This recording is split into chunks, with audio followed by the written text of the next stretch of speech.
Well, at the 11th hour, that was right before Arizona's controversial immigration law went into effect, a federal judge stripped away some of its most controversial elements. Earlier, I spoke with Arizona Congresswoman Ann Kirkpatrick, a Democrat, and asked her what the state's next step following Wednesday's ruling will be. Take a look. Here's my question. Is the border any more secure today after the ruling than it was yesterday before the ruling? Absolutely not. I think this is a distraction. We need to secure the border. We can't take our focus off of that important issue. We have people living in those communities who do not feel safe in their homes, and that's just not right. Well, wait, can I just interrupt you there? When you say Sure. This is a distraction, I mean, do you mean the Arizona law was a distraction and was unnecessary, and what the federal government should be doing is trying to push forward with more meaningful and tougher enforcement of the existing laws? I read Senate Bill 1070. It does nothing to secure the border. Okay. And I think there's a consensus that is where we have to start. We've got to know who's coming and going from our country. We've got to keep criminals out. We've got to deport criminals who are here. But that's our focus, and this bill does nothing. The lawsuit is going to continue the legal wrangling for years. In the meantime, taxpayers are funding both sides of that issue, of that battle.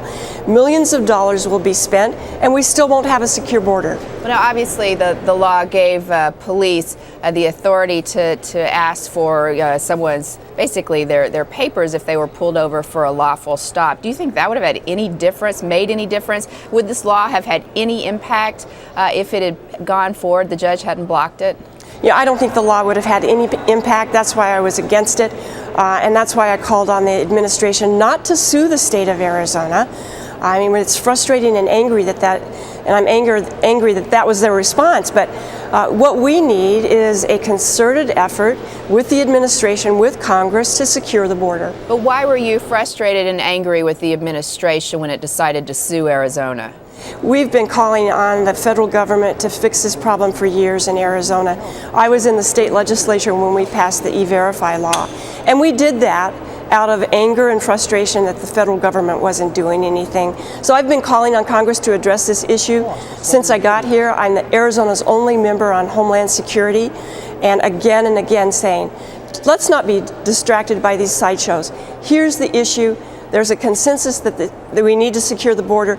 Let's dedicate the resources to get the job done. But Congresswoman, obviously, this is not a new problem unique to this administration. The issue of immigration seems to be one that is almost impossible to find consensus on. Why is this such an impossible, seemingly problem for this Congress, not only this Congress, but in the Bush administration to solve?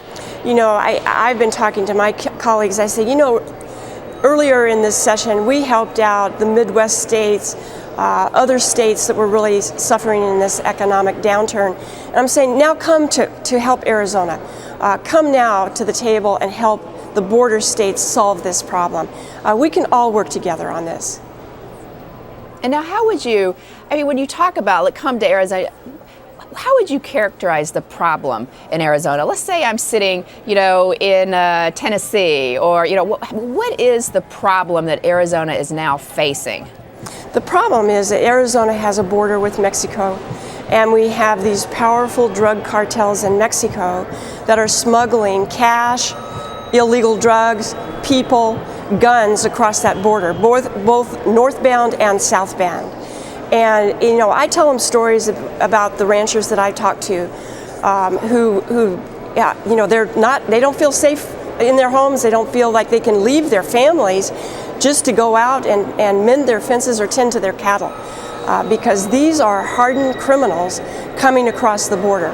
And then we've got pictures of them. I think that really has an impact. Do you think when the Obama administration, obviously in response to that, and the judge recognized some of that in her ruling yesterday on Arizona's understandable frustration with crime and the problems that it has at the border, but when the Obama administration decided to sue to block this law, why do you think they did that? Is that just making this issue even more political?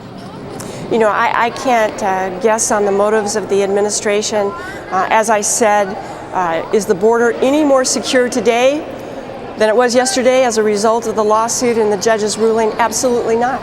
Well, so then where are we today? Is it just more politicized? You know, other states are looking at passing similar laws. This is obviously one judge. Like you said, this is going to be appealed. The litigation is going to continue for years. What's really changed? You know, nothing has changed. I will tell you, I'm heartened by the fact that the House of Representatives yesterday, in a bipartisan vote, voted to give resources to the border so we can secure it. And I think that's a step in the right direction. And like I say, that was on a voice vote. There was a consensus that this is what we need to do.